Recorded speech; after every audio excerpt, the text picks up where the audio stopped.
Hola, ¿cómo están? Espero que estén muy bien. Vamos a ver ecología.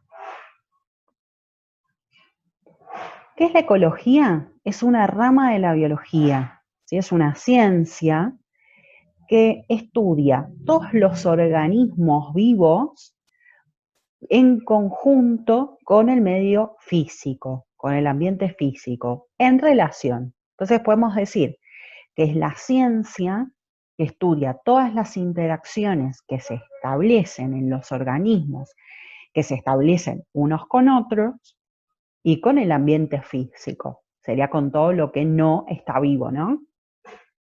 El agua, la energía, el suelo. Intenta descubrir de qué manera los organismos afectan y son afectados por los factores bióticos y abióticos. ¿Sí? Biótico es lo que tiene vida y lo abiótico es lo que no tiene vida. ¿Cómo son esas interacciones y cómo van a afectarlos? Y define el modo en que estas interacciones determinan las clases y los números de organismos que se encuentran en un lugar determinado y en un momento dado. O sea, obviamente que esas interacciones lo que van a hacer es que van a afectar al número y a las clases de organismos. ¿Qué son las poblaciones? Las poblaciones son grupos de organismos de la misma especie que se cruzan entre sí y que conviven en el espacio y en el tiempo. ¿Sí? O sea, todos de la misma especie. ¿Qué es especie? Son organismos semejantes entre sí y que pueden tener descendencia, y esa descendencia tiene que ser fértil a su vez, o sea, dejar descendencia. ¿Qué vamos a estudiar en las poblaciones? Los patrones de crecimiento, ¿no? Que entre ellos tenemos la tasa de crecimiento per cápita, que es el incremento en el número de individuos en una unidad dada de tiempo por cada individuo presente. Per cápita sería por cada individuo presente. Si le sacamos per cápita, sería el incremento del número de individuos en una unidad dada de tiempo. También hay que marcar el lugar en el que estamos hablando, ¿no? Si no tenemos inmigraciones o emigraciones, o sea, no ingresa ni tampoco sale la población o un individuo en la población, el incremento es igual a la tasa de natalidad menos la tasa de mortalidad. O sea, podemos sacar una cuentita que si tenemos los individuos que nacen menos los que mueren, vamos a sacar la tasa de crecimiento. Pero si hay inmigraciones hay que sumarlos y si hay migraciones hay que restarlos. Ese es el cambio del número de individuos en el tiempo.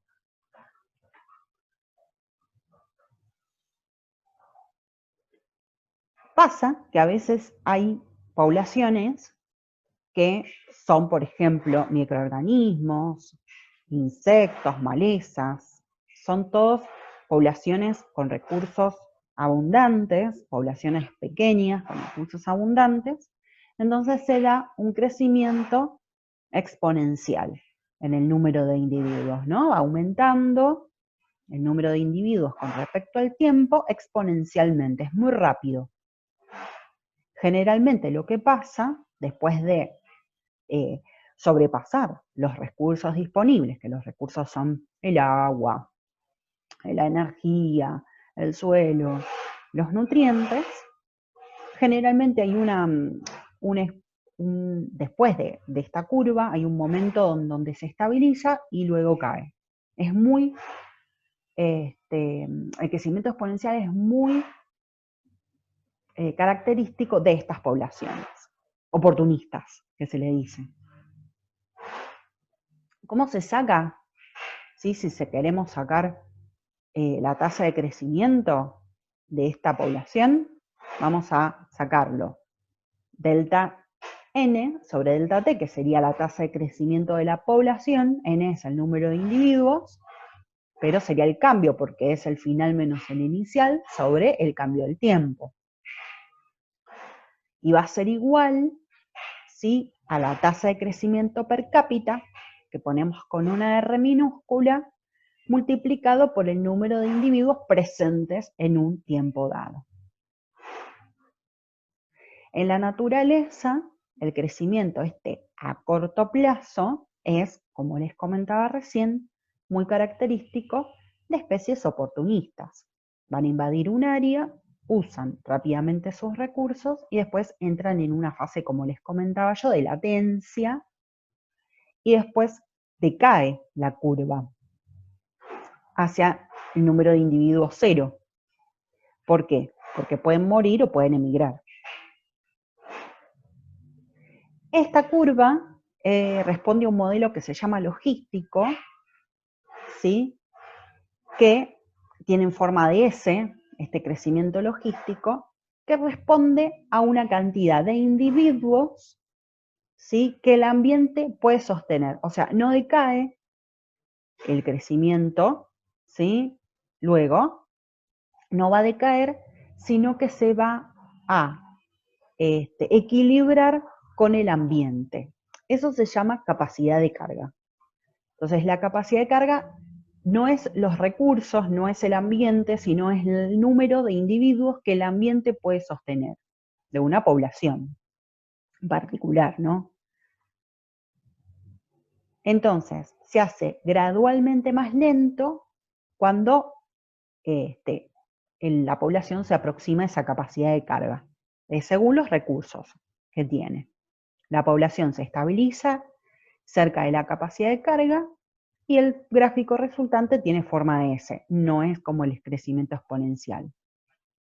Este tiene un crecimiento exponencial al principio, pero después responde a un modelo logístico.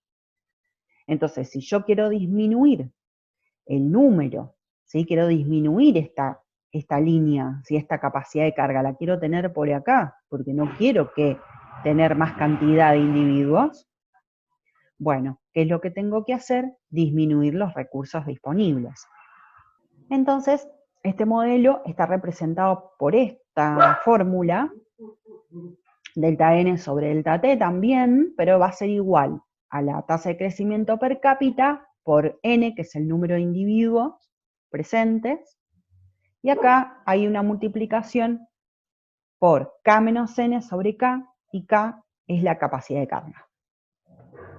Patrones de mortalidad, es muy importante también ver el tema de patrones de mortalidad, cómo afecta la mortalidad en la población, porque eso indirectamente afecta el tamaño de la población y también las clases de poblaciones, la composición. La estructura de edades es la proporción de individuos de diferentes edades que se encuentran en la población. ¿Sí? Podemos ver en esta curva la edad con respecto al tiempo y también el sexo, ¿sí? Que es muy característico de la población humana. Es un factor importante para predecir el futuro, el crecimiento futuro de la población, si no está creciendo, si está creciendo, si se mantiene estable, etc. La densidad de la población es el número de individuos por unidad de área si habitan en un ecosistema terrestre, pero por volumen si habitan en un ecosistema acuático. Por ejemplo, acá tenemos el ratoncito, entonces podemos decir que es el número de ratones de campo por hectárea, por ejemplo. O número de paramecios, si es acuático, por centímetro cúbico en un estanque. Pero no nos da conocimiento de cómo están distribuidos estos individuos. Entonces, para eso vamos a ver el patrón de distribución espacial, que describe la ubicación espacial de los organismos. Cómo están ubicados, según los dibujitos de la izquierda, ¿no? El A, por ejemplo, es al azar, porque están distribuidos totalmente al azar, ¿sí? Irregularmente. No sé si al encontrar uno voy a encontrar el otro al lado. El B es agrupado. Siempre voy a encontrar uno al lado del otro, en manchones. Irregular sería uniformemente, que es muy común de los cultivos. Ahí vemos las golondrinas, que muestran una disposición regular en los alambres telefónicos. o por ejemplo los álamos que encuentran una disposición agrupada, o los gorgojos, que es totalmente al azar, por ejemplo en una bolsa de harina o de cereal. El tamaño puede variar en gran medida durante periodos de años, el tamaño de la población, y las fluctuaciones pueden tener efectos profundos, que pueden ser buenos o malos, beneficiosos o no, sobre las poblaciones de otras especies. Por ejemplo, si aumenta el número de ratones, ¿sí? Puede llevar a una devastación de cosechas, de infestación de campos, de hogares. Entonces, bueno, puede ser perjudicial para el ser humano o beneficioso. Los factores limitantes que hacen que aumente la densidad o disminuya son los recursos, por ejemplo, como la luz, la temperatura, el agua disponible, la salinidad, el espacio para nidificar, la escasez o exceso de nutrientes que son necesarios. Entonces, cualquier requerimiento esencial, si es escaso, ¿sí? O alguna característica es muy extrema, ahí la población no es posible que crezca, ¿sí? Aunque todas las otras necesidades sean satisfechas. Por ejemplo, si falta el agua, obviamente que no vamos a vivir a pesar de que tengamos todos los otros factores en su tamaño requerido, en su cantidad requerida.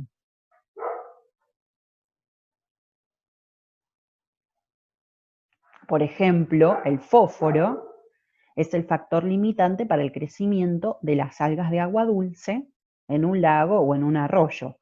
Entonces, si descargamos detergentes con fosfato al agua, producirán un crecimiento espectacular de las algas hasta que se agote el suministro de otro elemento, como por ejemplo el calcio.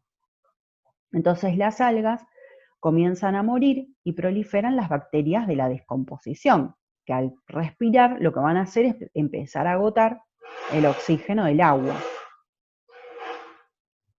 La concentración de oxígeno va a caer por debajo de los niveles de tolerancia de los peces y estos empiezan a morir.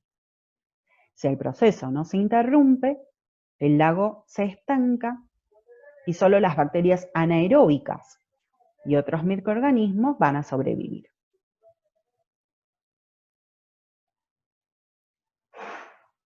Pueden haber factores independientes de la densidad, o sea, factores que no dependan de la densidad, o sea, por ejemplo, son las perturbaciones ambientales, como vemos acá una erupción volcánica, un incendio, nevadas.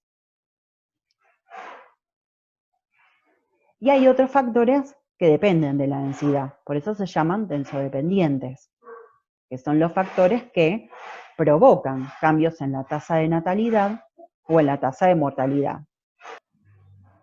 ¿Qué son las estrategias de reproducción? Son grupos de características coadaptadas que afectan la supervivencia y la reproducción. ¿Sí? Son historias de vida, entre comillas, porque varían de un individuo a otro dentro de una población y también de una población a otra entre organismos emparentados.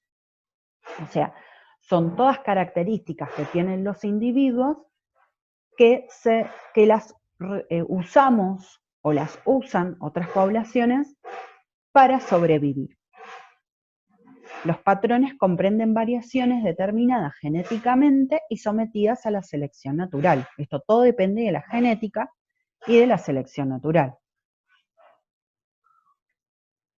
Los organismos enfrentan un compromiso entre la cantidad de tiempo y la energía que asignan a distintas actividades, un aumento en la asignación de una actividad, por ejemplo, buscar alimento, implica una reducción en el tiempo y energía disponibles para otras actividades, por ejemplo, el cuidado de las crías.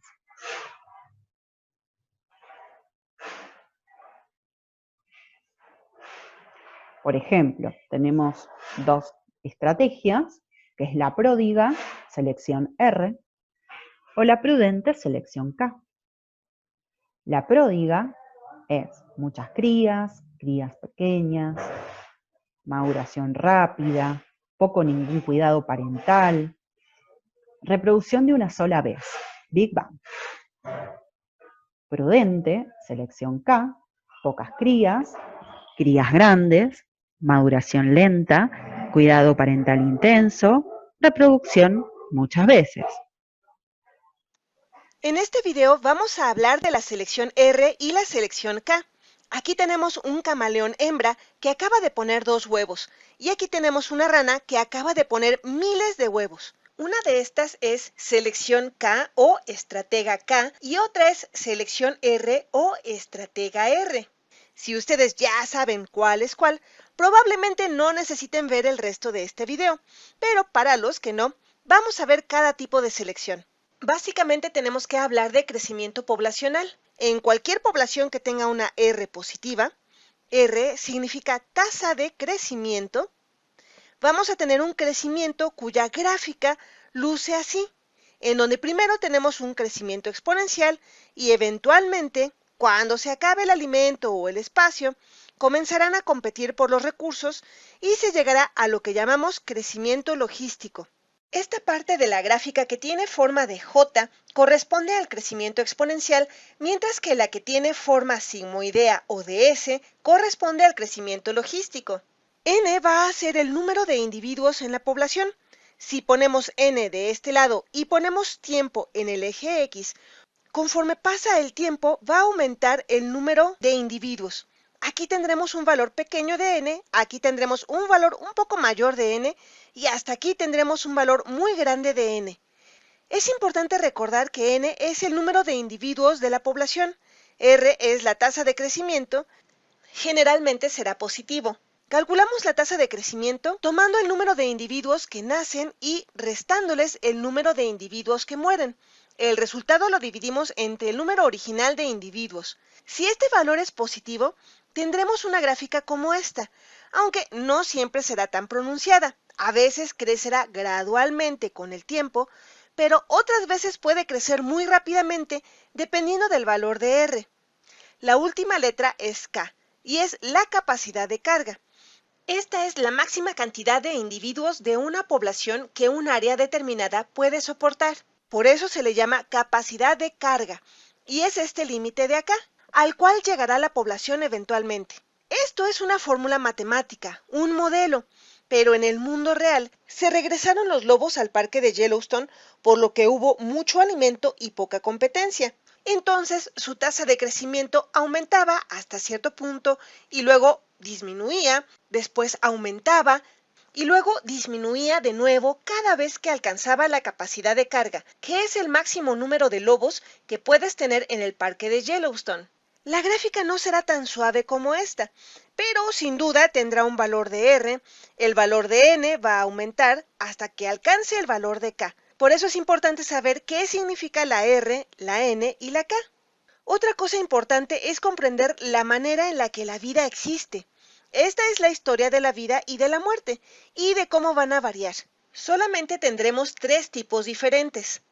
Ustedes tienen la curva de supervivencia tipo 1, lo que significa que si piensan en todas las personas que nacieron en el mismo lugar, el mismo día, la mayoría van a sobrevivir al nacer, aunque algunos pocos mueran al principio.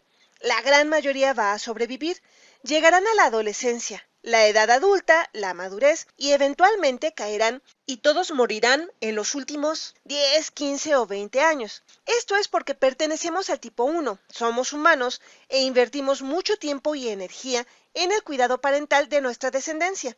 Ahora veamos a las ranas. Ellas tienen la curva de supervivencia tipo 3. En el primer día tendremos miles de renacuajos. La mayoría de ellas morirán, pero algunas de ellas sobrevivirán. Después se equilibrarán y eventualmente todas morirán. También tenemos algo intermedio, llamado tipo 2. Un ejemplo son las aves cantoras. Ellas van a morir con una tasa lineal durante todo su ciclo de vida. El petirrojo es un ejemplo. En promedio, el petirrojo vive 1 año. Algunos viven solo unos meses y otros viven hasta 3 años. Pero en promedio, su curva va a caer linealmente hasta que todos mueran. Toda la cohorte o conjunto de aves que nacieron el mismo día. Recuerden que nuestros ambientes son diferentes. Algunas poblaciones viven en ambientes relativamente estables, como un desierto, y a veces en ambientes no tan estables como la selva tropical o el arrecife de coral, en especial justo ahora, en donde estos están cambiando radicalmente casi todos los días. Veamos con más detalle cómo son las especies de selección R o estrategas R. Estas especies son aquellas que basan su vida en R. Y recuerden que R es la tasa de crecimiento.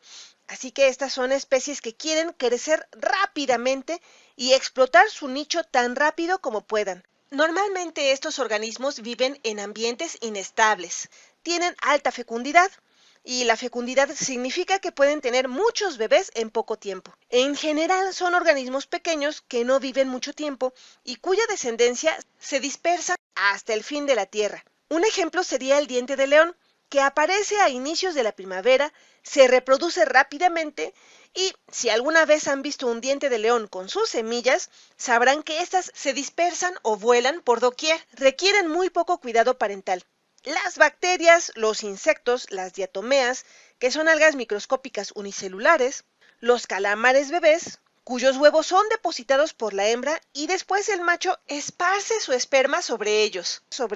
Ambos padres se van después de esto y los dejan. Eventualmente nacen los calamares. La mayoría se vuelven alimento para los peces, pero algunos de ellos terminan sobreviviendo. Estas son las especies de selección R o estratega R, las que ponen su vida en la tasa de crecimiento. ¿Cuáles son las especies de selección K o estratega K? Son las especies que ponen sus vidas alrededor de la capacidad de carga. Ellos apuestan a la carrera larga, van por el crecimiento exponencial y luego por el crecimiento logístico. Quieren vivir mucho tiempo. Por lo general, viven en un medio ambiente más estable. Tienen un tamaño corporal grande y tienen mayor esperanza de vida. Tienen mucho cuidado parental y nosotros como humanos somos una especie de selección K o estratega K. Si vemos a las plantas y comparamos a este árbol con el diente de león, algunos árboles viven cientos o incluso miles de años. Las ballenas son otro ejemplo de especies de selección K o estratega K, aunque no siempre tienen que ser grandes. Por ejemplo, vean al gaviotín del Ártico, que vive décadas y tienen mucho cuidado parental, por lo que son estratega K. Tengan en cuenta que en la vida no necesariamente tiene que ser todo o una cosa u otra. Hay algunas especies que muestran continuidad entre estas dos estrategias. Si ustedes ven a una tortuga de mar, se darán cuenta que es grande, vive mucho tiempo, por lo que quizás sea una estratega K. Pero si recuerdan cómo nacen, ellas ponen muchos huevos, los ponen en un hueco en la arena, los entierran y se alejan. Cuando estas tortugas bebés salgan de sus huevos, estarán por su cuenta, lo que es más parecido a la estratega R. Así que en un mismo ciclo de vida se puede ser estratega R y K, incluso por el género. No aplica mucho en los humanos, pero por ejemplo en algunos animales, los machos tienden a comportarse más como las especies de estrategia R. Producen tanto como pueden, esparcen su esperma lo más posible, mientras que las hembras tienden a ser más estrategas K, invirtiendo mucho en sus descendientes durante más tiempo. Regresemos a la primera diapositiva que vimos. ¿El camaleón es estratega R o estratega K? Bueno, está invirtiendo en solamente 2 huevos, por lo que cuidará más tiempo a sus crías, por lo que es estratega K, mientras que la rana es estratega R. Espero que esto les haya sido útil. También los individuos tienen una ventaja en la reproducción. Por ejemplo, el ser asexual, ¿sí?, puede incrementar en números mucho más rápidamente una población que tener solamente reproducción sexual. Por ejemplo, muchas plantas se reproducen por medio de estolones que pueden ser capaces de crecer hasta cubrir un área muy, muy grande, ¿no? Una planta joven que se desarrolla de esta manera va a tener un aporte continuo de recursos procedente de la planta madre y de este modo una probabilidad mucho más considerable de sobrevivir. Las plantas producidas de esta manera, en el ejemplo, representan un solo genotipo. Todos los individuos que proceden de la reproducción asexual solamente representan un solo genotipo. Por ejemplo, también la partenogénesis, ¿sí? Que es el desarrollo de un organismo a partir de un óvulo no fecundado. Entonces, no es obviamente para todos los individuos, pero sí para algunos. Por ejemplo, las pulgas de agua dulce se multiplican por partenogénesis cuando el plancton del cual se alimentan es abundante. Luego, en respuesta a cierto estímulo ambiental, comienzan a producir tanto machos como hembras.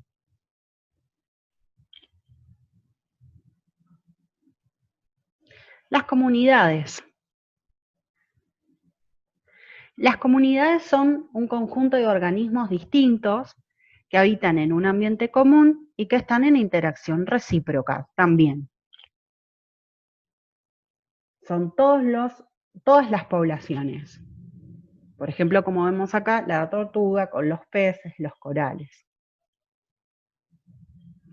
¿Qué interacciones va a haber entre poblaciones de distintas especies? Por ejemplo, la competencia, que es cuando individuos de la misma o diferentes especies, si es la misma se llama competencia intraespecífica, pero si es de diferentes especies se llama interespecífica. Utilizan un mismo recurso que se encuentra en cantidad limitada. Y hay dos tipos de competencia, una que es por interferencia y otra que es por explotación. Por interferencia es una lucha abierta, es como vemos acá, estos dos individuos a la izquierda que están luchando por el terreno o por una hembra. Y también puede ser por explotación, porque no hay ausencia de esa interacción directa. Es como, por ejemplo, la imagen de la derecha, que es un árbol de gran tamaño que va sacando la luz, el agua y otros recursos a las demás plantas. Por ejemplo, acá vemos el principio de exclusión competitiva de Gauss en 1934, que dice que si dos especies se encuentran en competencia directa por el mismo recurso, por ejemplo, en este caso es alimento en Paramecium aurelia y caudatum, una elimina a la otra.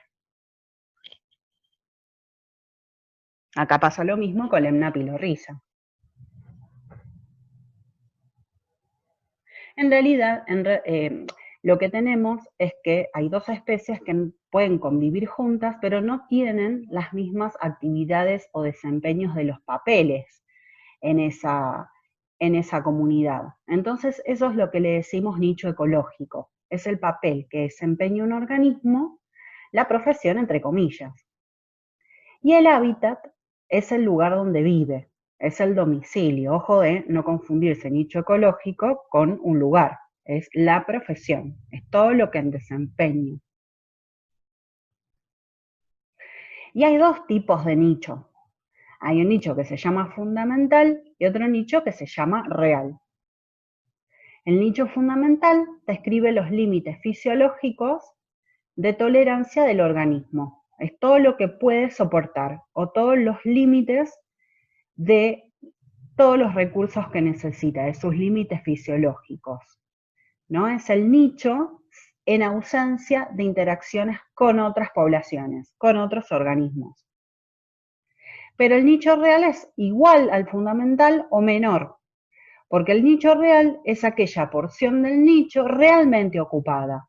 Si solamente está determinada, sí, por los factores físicos y también las interacciones con otras poblaciones. Entonces, como siempre estamos en interacción con otras poblaciones, tenemos un nicho real. Por ejemplo, acá estos gorjeadores, que son estos pájaros, se alimentan y aprovechan distintas zonas de los pinos, ¿sí? Tienen del mismo nicho fundamental, que es todo el pino, pero distintos nichos reales. Otra es la predación. La predación es la ingestión de organismos vivos, incluyendo también plantas por animales y animales por animales, ¿no? Es la digestión de pequeños animales por plantas carnívoras o por hongos. Los predadores utilizan tácticas para obtener su alimento, que están bajo intensa presión selectiva Y es probable que aquellos individuos que obtienen el alimento más eficientemente dejen la mayor cantidad de descendencia. Acá tenemos la presa, que es el individuo que va a ser consumido, y el depredador, que es el que consume, ¿no? Y bueno, también afecta esta interacción, es una de las que afecta la cantidad de individuos y el tipo de individuos también. La simbiosis, por ejemplo, es una asociación íntima, ¿sí?, a largo plazo, entre organismos de dos especies diferentes, ¿sí? No es, la predación también es una asociación, pero es muy a corto plazo. Entonces, acá esta simbiosis tenemos que es a largo plazo. Por ejemplo, acá tenemos una imagen que las anémonas protegen al cangrejo y a su vez obtiene movilidad por sucesión con el cangrejo. Los cangrejos ermitaños, que periódicamente se mudan a conchas nuevas más grandes, logran que las anémonas se muden con ellos. Por ejemplo, acá tenemos este pez, ¿sí?, que mantiene quieta la boca mientras recibe este tratamiento con estos pececillos. Entonces, que ellos se alimentan con hongos, algas y otros microorganismos del cuerpo, de los dientes, etc. Un tipo de simbiosis es el parasitismo. El depredador es considerablemente menor que la presa, que se llama parásito, al cual se beneficia. Y la presa se perjudica, la presa se llama huésped. Hay parásitos que pueden ser externos, como por ejemplo las pulgas, los piojos, las garrapatas. Y hay parásitos que son internos, como por ejemplo la Taenia saginata, la lombriz solitaria. Otra simbiosis es el comensalismo, que es una relación beneficiosa para una especie, pero no beneficia ni daña a la otra. Por ejemplo, acá vemos en la imagen esta planta que está beneficiándose porque está trepada a un tronco de un árbol, pero el árbol no se beneficia ni se daña. Mutualismo es la relación que resulta beneficiosa para las dos especies. Los estorninos boyeros viven de las garrapatas que quitan de sus hospedadores. Un estornino boyero forma una asociación con un animal determinado y la mayor parte de las actividades de estos pájaros, incluyendo el cortejo y el apareamiento, se llevan a cabo en el lomo de su hospedador. Esta acacia tiene espinas en forma de asta de toro en las que viven las hormigas.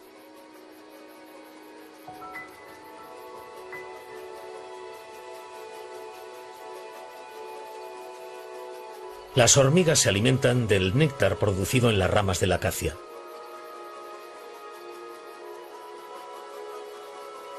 No importa la cantidad de néctar que consuman, el suministro parece no acabar nunca, pero el árbol no lo produce a cambio de nada. Intercambia el néctar por los servicios de las hormigas. Unos nódulos rojizos situados en las hojas también son una fuente de proteínas y grasas para las hormigas.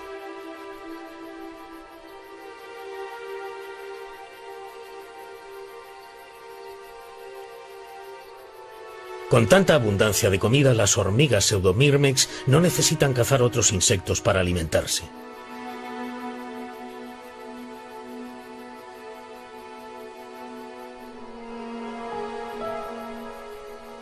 Las hormigas ocupan las espinas ahuecadas de la acacia.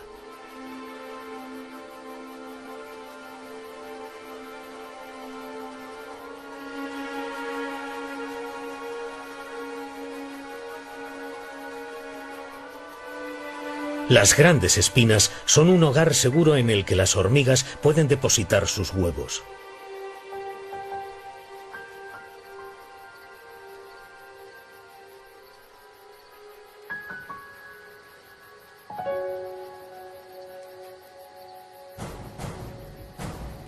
A cambio, las hormigas desempeñan un papel importante.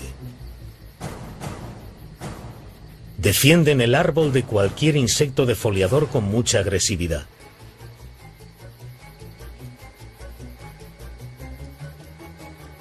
Esta mariquita es atacada por las enfadadas hormigas.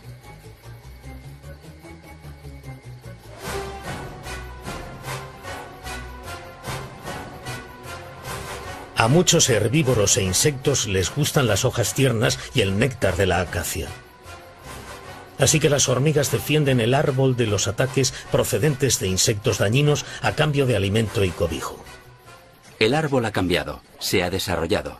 Y las hormigas han cambiado, se han desarrollado. Han dejado de ser cazadoras para convertirse en policías. Su trabajo es proteger el árbol. La hormiga reina vive entre 15 y 20 años. Cuando ella muere, muere la colonia. Y si la colonia muere, el árbol también.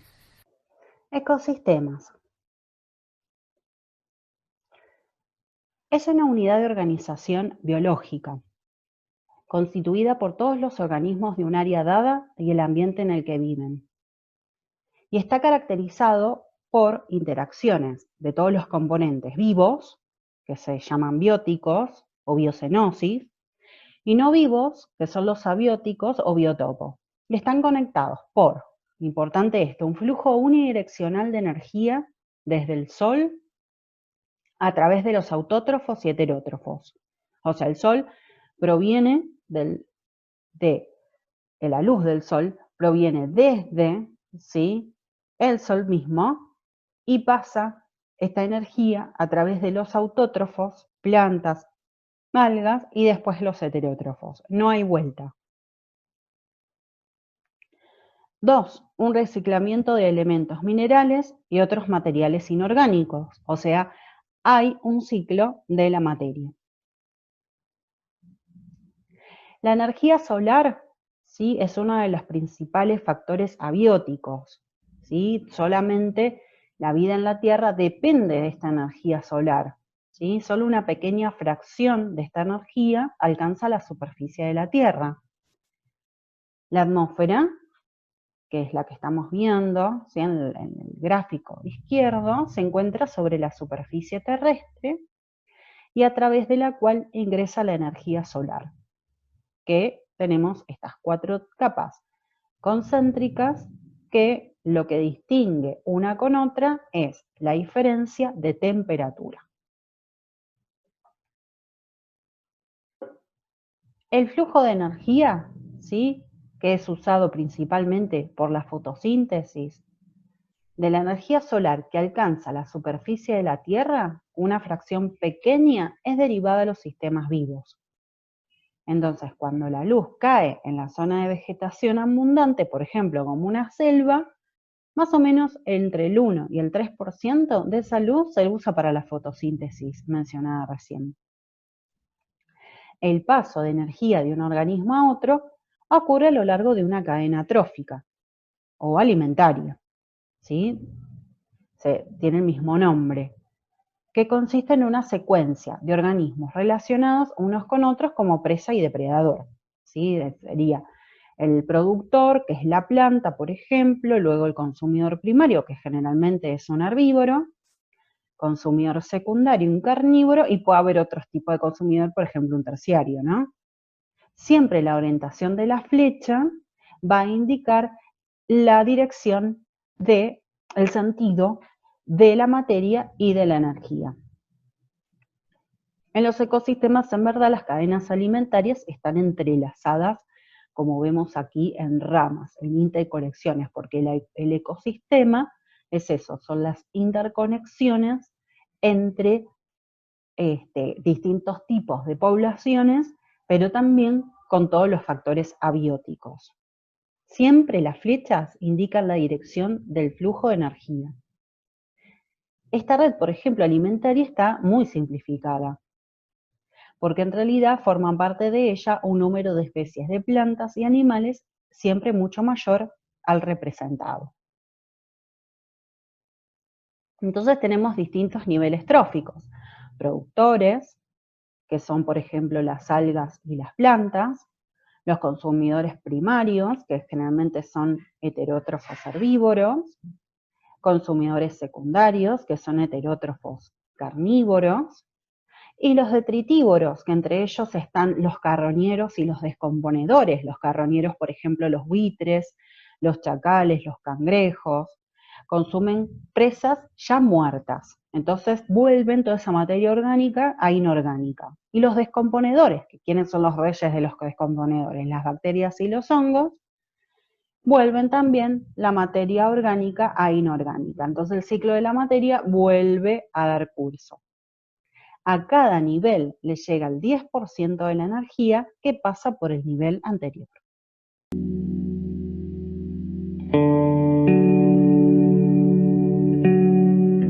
La sucesión ecológica es un proceso natural en el que se produce una secuencia de cambios en la comunidad ecológica que son observables en el tiempo y en el espacio. Se debe a colonizaciones y a extinciones locales de especies. El ecosistema formado al final de la sucesión se denomina clímax. Esta etapa representa la madurez de la comunidad, o sea, cuando permanece durante muchos años estable y está bien desarrollado.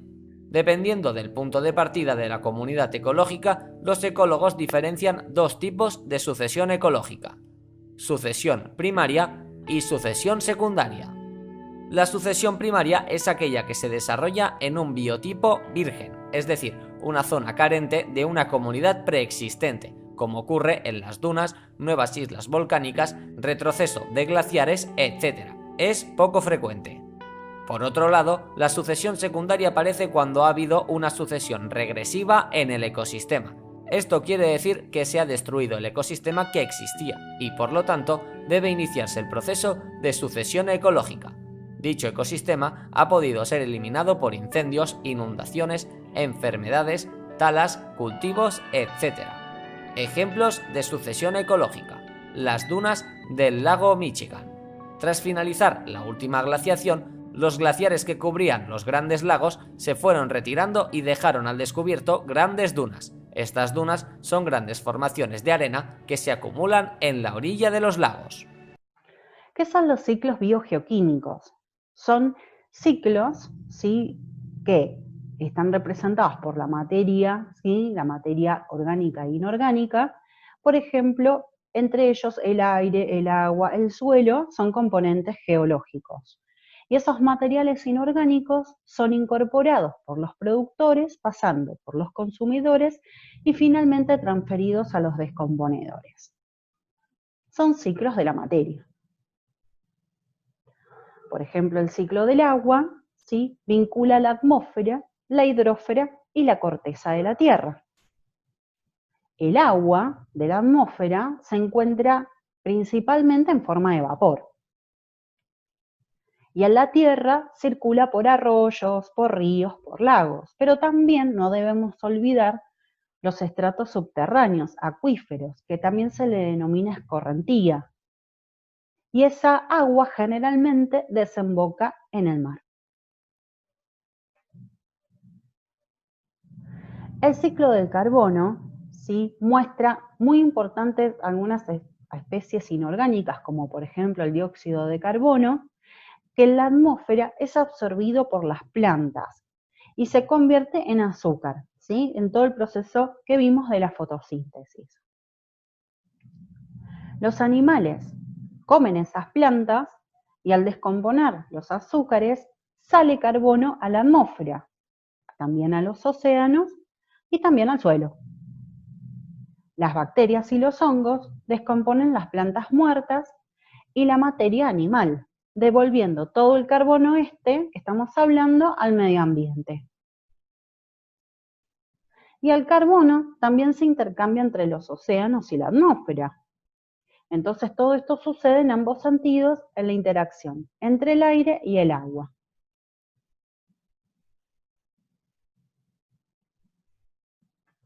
El ciclo del fósforo, importante, porque el fósforo es esencial para todo lo que son los ácidos nucleicos como el ADN y el ARN, y también no debemos olvidar el ATP, que es el almacenamiento de la energía, ¿no?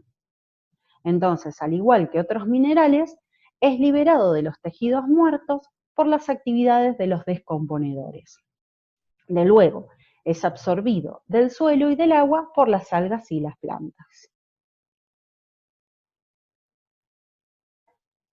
Ciclo del nitrógeno, importantísimo. ¿Por qué? Porque las plantas no pueden absorber el nitrógeno atmosférico, entonces necesitamos de bacterias nitrificantes que lo que van a hacer es convertir el nitrógeno a nitritos y nitratos. ¿Cómo? De esta manera.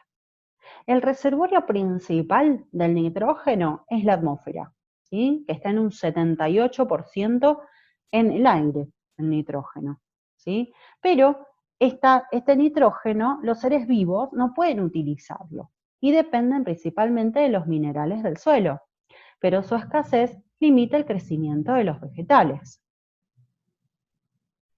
Entonces aparece la fijación del nitrógeno, que consiste en la conversión del nitrógeno gaseoso en amoníaco, que ahí ya es una forma utilizable para los organismos. La nitrificación es un grupo de bacterias, como por ejemplo Nitrosomonas y Nitrococcus, que oxidan el amoníaco a nitrito. Y otro grupo de bacterias, como Nitrobacter, pasan el nitrito a nitrato, lo oxidan. Luego la asimilación es que las raíces de las plantas absorben el amoníaco o el nitrato, ¿no? E incorporan el nitrógeno en proteínas, ácidos nucleicos y clorofila. Cuando los animales se alimentan de vegetales, consumen compuestos nitrogenados vegetales y los transforman en compuestos nitrogenados animales. ¿Qué es la amonificación? Es la conversión de compuestos nitrogenados orgánicos en amoníaco. Se inicia cuando los organismos producen desechos como urea, de la orina, y ácido úrico, por ejemplo, las aves, ¿no? Sustancias que son degradadas para liberar como amoníaco el nitrógeno en el ambiente abiótico. Y la desnitrificación es el proceso que realizan algunas bacterias ante la ausencia de oxígeno.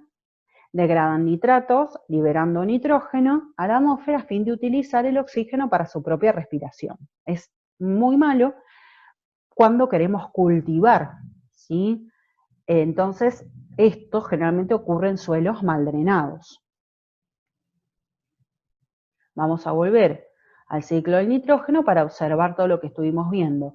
Por ejemplo, todos los restos entonces de plantas y tejidos animales y orina van a pasar a aminoácidos y residuos orgánicos y luego a amonio o amoníaco de la amonificación. El amonio o amoníaco con la nitrificación pasa a nitritos y a nitratos. Luego una asimilación por las plantas y así sucesivamente. Puede haber una desnitrificación a nitrógeno atmosférico o directamente la fijación de nitrógeno. Lo mismo pasa con el ecosistema acuático. La biosfera. La biosfera es la última parte de los niveles de organización jerárquica, ¿no? Es todo el ecosistema de nuestro planeta, que está afectada por la posición y los movimientos de la Tierra en relación con el Sol y los movimientos del aire y del agua sobre la superficie de la Tierra. Entonces hay diferencias de temperatura y precipitaciones de un lugar a otro y de una estación a otra.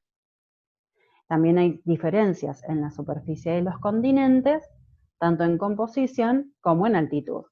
Entonces, todas estas diferencias de temperatura que reflejan, ¿sí? Se ven reflejadas en los vegetales y en los animales que se encuentran en distintas partes de la biosfera, por eso todos los distintos organismos estamos adaptados a esas diferencias climáticas. Sobre la tierra firme, los biomas son conjuntos de organismos con patrones comunes, ¿sí? De clima y con vegetación distintiva distribuida en una amplia área. Entonces, podemos tener biosfera y ver distintos biomas. Como vemos, los biomas son distintas hábitats, ¿no? O distintos ecosistemas con diversidad de especies existentes y que dependen de las precipitaciones y de la temperatura.